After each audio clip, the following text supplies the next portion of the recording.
반갑습니다. 벌써 11월 마지막 주입니다. 올 한 해도 참 우리가 다들 건강하고 이렇게 잘 지내고 있는데 감사합니다.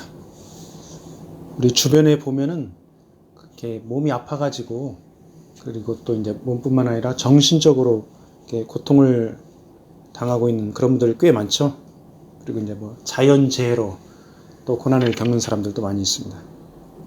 우리 이렇게 참 이렇게 건강하게 멀쩡하게 사는데 우리가 그들보다 죄를 덜 지어서 그렇습니까? 하나님의 은혜로 그런 거죠.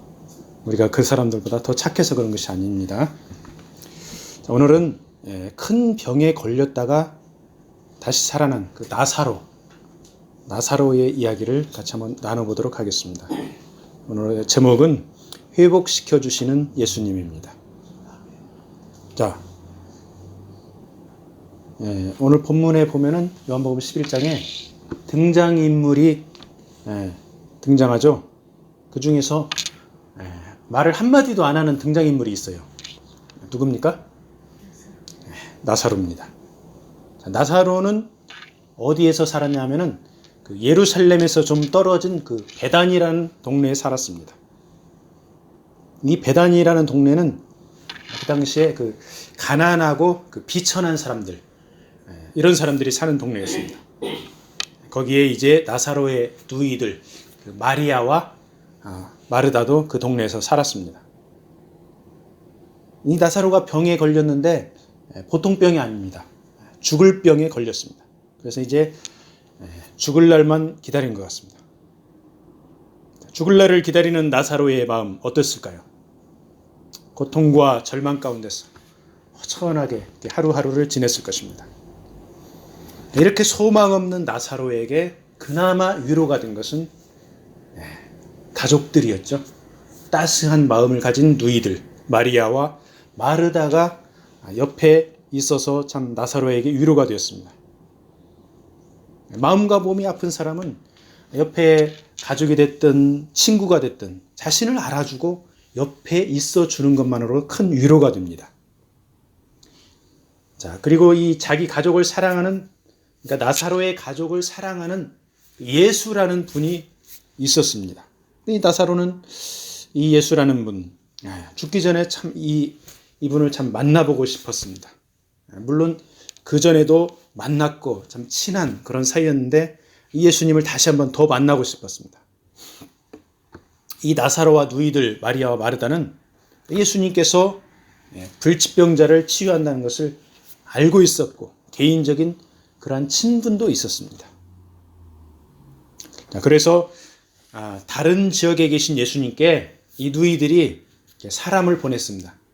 그래서 예수님, 우리 오라버니 나사로가 이제 큰 병에 걸렸습니다. 죽게 생겼습니다. 와서 치료를 좀 해주셨으면 좋겠습니다. 이렇게 소식을 보냈습니다. 자, 죽어가던 나사로 마음이 어땠을까요? 이제는 일말의 소망을 갖게 되었습니다.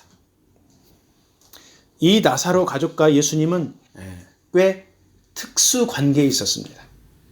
자, 마리아는 어떤 사람입니까? 옥합을 깨뜨려서 향유를 주님 발에 붓고 머리털로 주님의 발을 닦아주던 그 마리아입니다.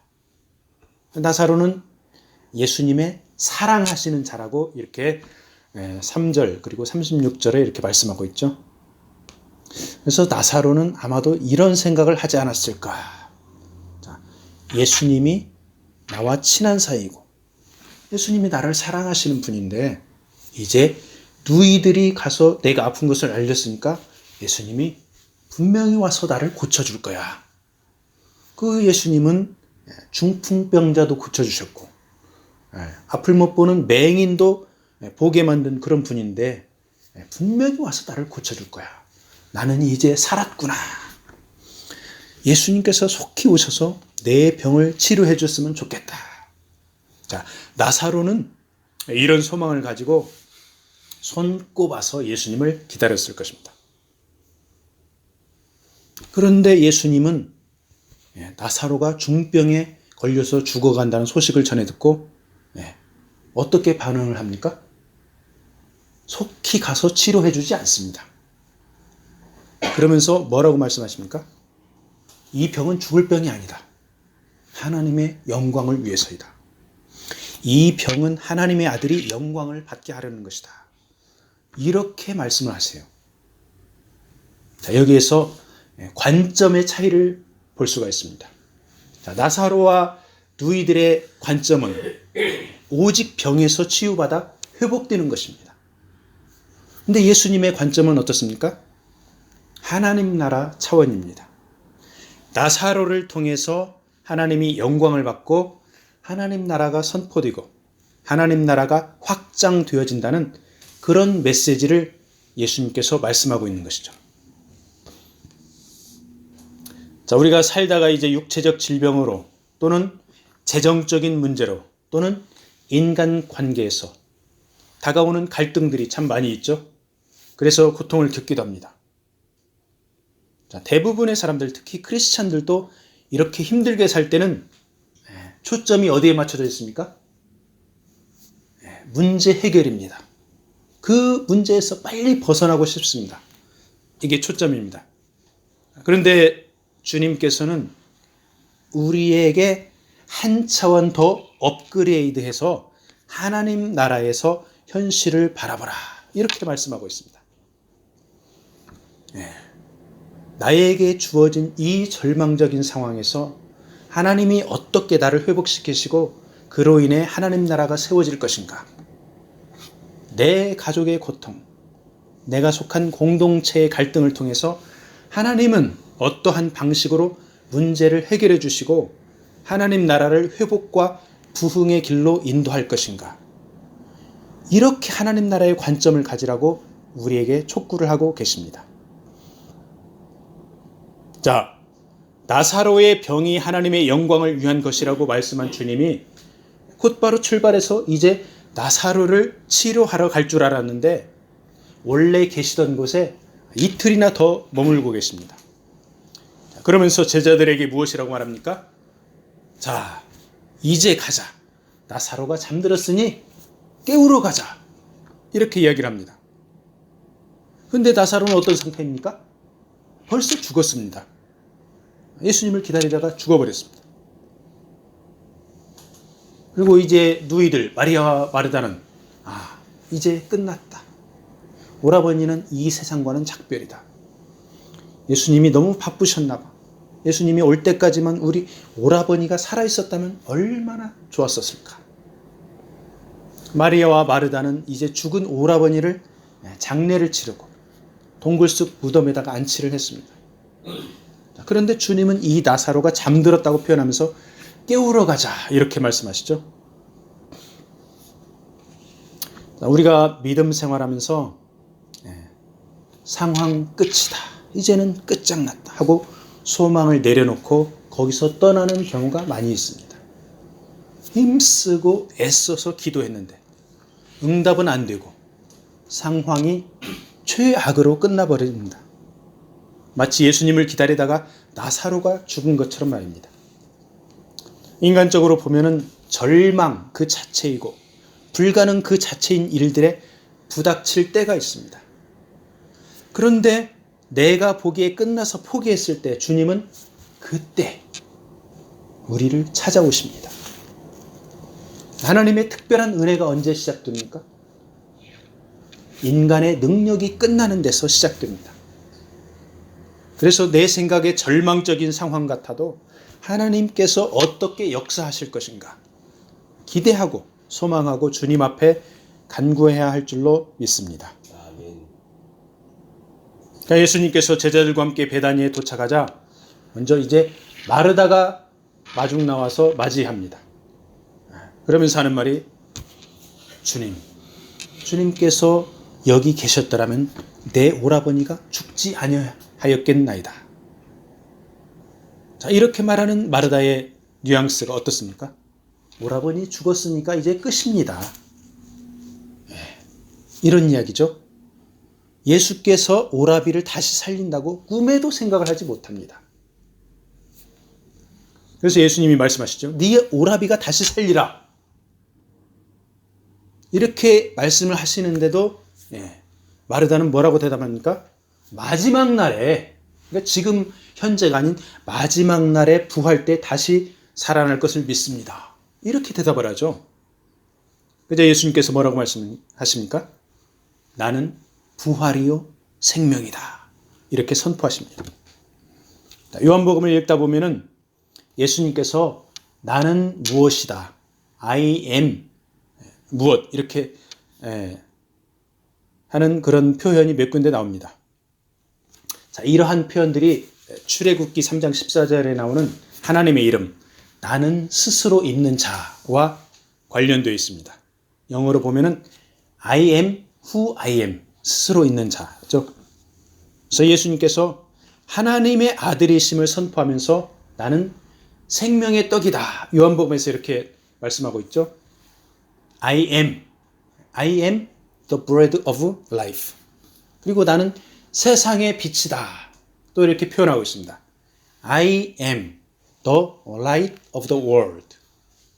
나는 선한 목자라. I am the good shepherd. 나는 부활이요 생명이다. I am the resurrection and the life. 이렇게 말씀하고 있죠. 나사로가 죽었지만 부활이요 생명인 예수께서 죽음의 권세를 깨뜨리고 다시 살려내고 하나님께 영광을 돌린다. 그 말씀이죠.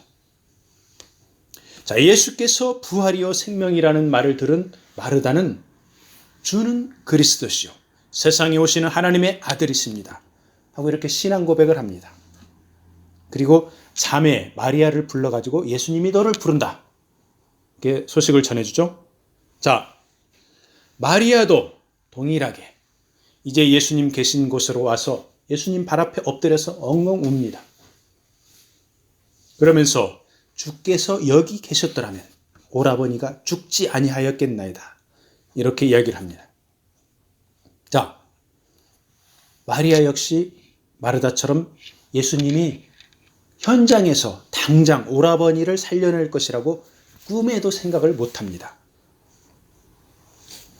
자, 우리는 종종 우리 자신을 생각의 울타리 안에 가두어 놓고 나 자신은 그거밖에 안 돼. 이렇게 스스로를 한계 짓는 때가 있습니다. 그것도 모자라서 때로는 우리는 우리 생각 안에 주님을 한정시켜서 주님께서 내가 생각하고 바라는 것 이상을 그 이상을 해준다는 기대와 소망을 못하는 때가 많이 있습니다. 마리아는 예수님이 일부러 이틀을 늦게 왔다는 것을 상상이나 할 수 있었겠습니까? 마치 나사로가 죽기를 기다렸다가 온 것처럼 그런 상황인데 마리아는 그것을 알 턱이 없습니다. 마리아는 온통 초점이 오라버니의 중병을 예수님이 와야 고친다는 거기에 딱 맞추어져 있었습니다. 예수님이 오기 전에 오라버니가 죽었으니까 이제는 상황 종료됐다 이거죠. 자, 예수님은 어떤 분이십니까? 이러한 마리아의 인간적인 심정과 한계를 10분 이해를 합니다. 그리고 거기에 공감을 합니다. 그러면서 예수님은 심령의 비통히 여기고 불쌍히 여깁니다. 그리고 심지어 눈물까지 흘립니다. 요한복음 11장 35절에 뭐라고 나와 있습니까? 예수께서 눈물을 흘리시더라. 자, 이 구절은 신구약 성경을 통틀어서 엄청나게 짧은 구절이죠. 한편으로는 하나님의 아들인 예수께서 인간으로 오셨다는 것을 느끼게 합니다. 자, 이 구절을 읽으면 인간미가 철철 넘쳐 흐릅니다. 11장 15절에서는 나사로가 죽었는데 예수님께서 기뻐하십니다. 왜 기뻐하십니까? 나사로가 죽는 현장에 예수님이 함께 있지 않은 것을 기뻐했는데 그 이유는 바로 대중들에게 믿음을 주려고 그 자리에 함께 있지 않았으니까 내가 기쁘다 이렇게 말씀하고 있습니다. 이렇게 예수님께서 기뻐할 때는 하나님의 아들인 그 예수님의 신성이 드러납니다.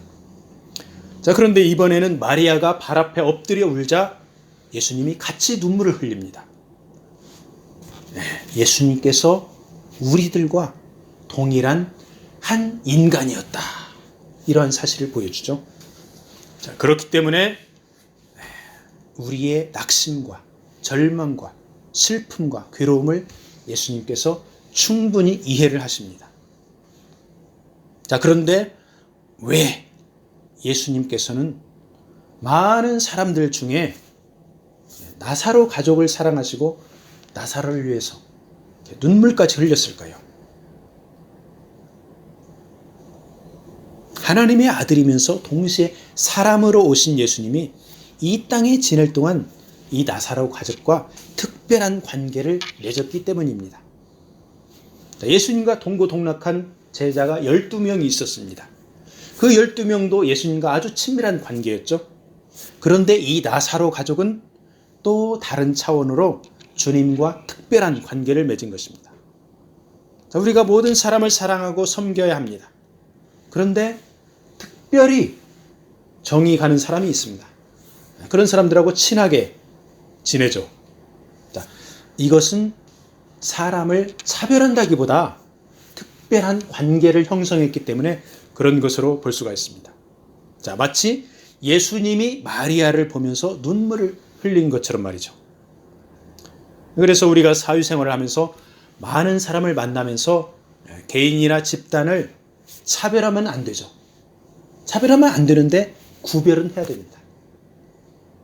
나하고 잘 맞는 사람하고 잘 어울리면서 함께 아름답게 신앙생활하고 돈독한 관계를 유지하면 참 바람직스러운 일입니다. 자, 그런데 나하고 맞지 않는 사람들이 있죠. 내가 아는 사람들인데 그 사람이 힘든 일을 당하고 고통을 당했는데 별로 신경이 쓰이지 않습니다. 그런 사람들 주변에 있죠? 있습니다. 자, 그런데 예수님은 그들을 위해서 인간적인 눈물을 흘리지는 않았지만은 하나님의 아들로 십자가 고난과 죽음을 당하고 부활하셨습니다. 그래서 우리가 마음이 가지 않는 사람들, 별로 신경이 쓰이지 않는 사람들 어떻게 해야 됩니까? 하나님의 사랑으로 사랑해야 됩니다. 많은 사람들을 인간적으로 동정하는 것은 우리 연약한 존재로서는 불가능합니다. 매우 힘이 듭니다. 그래서 하나님의 사랑으로 사랑해달라고 기도하고 구별된 존재로 사랑해야 할 줄로 믿습니다. 자, 이제 드디어 예수께서 나사로의 무덤 앞에 왔습니다. 그러면서 무덤에 막힌 돌을 치우라 이렇게 말씀하시죠. 마르다의 반응이 어떻게 나옵니까? 예수님, 오라버니가 죽은 지가 벌써 나흘입니다. 시체가 썩어서 냄새가 납니다. 네. 지극히 상식적인 정상인의 말입니다. 그런데 예수님께서 뭐라고 말씀하십니까? 네가 믿으면 하나님의 영광을 보리라 하지 아니하였느냐 이렇게 말씀하죠. 자, 마르다의 발언은 세상 나라의 상식적인 한계를 가진 관점에서 말한 것이죠. 그런데 예수님은 하나님의 아들 메시아 구세주로서 하나님 나라 관점에서 말씀하신 것입니다. 자, 무덤을 열면은 냄새나는 시체가 있습니다. 딱 여기까지가 마르다의 한계입니다.